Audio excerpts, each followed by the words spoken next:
In the main event of UFC 203, Stipe Miocic defeated Alistair Overeem by knockout at 4 minutes 27 seconds of the first round.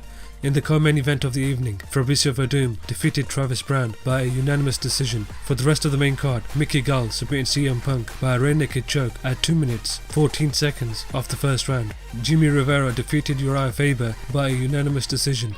Jessica Andrade defeated Joanne Calderwood by a guillotine choke at 4 minutes 38 seconds of the first round. Here are the results of the prelims.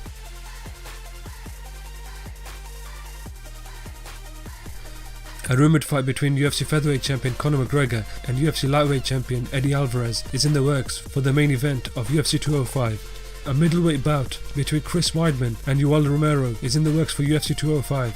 A welterweight bout between Robbie Lawler and Donald Cerrone was announced for UFC 205 by the UFC president Dana White. Later, it was found that Robbie Lawler pulled out of the fight due to needing more time to prepare for the fight. A rumoured replacement may be Nick Diaz, coming in to face Donald Cerrone at UFC 205. It has been announced that Rashad Evans will make his middleweight debut against Tim Kennedy at UFC 205. Another fight that is in the works is Thiago Alves making his lightweight debut against Ali Quinta at UFC 205. The tickets for UFC 204 went on sale on Friday and were sold out in just 6 minutes. The main event of UFC 204 is UFC middleweight champion Michael Bisping facing off against Dan Henderson in a rematch in Manchester, England.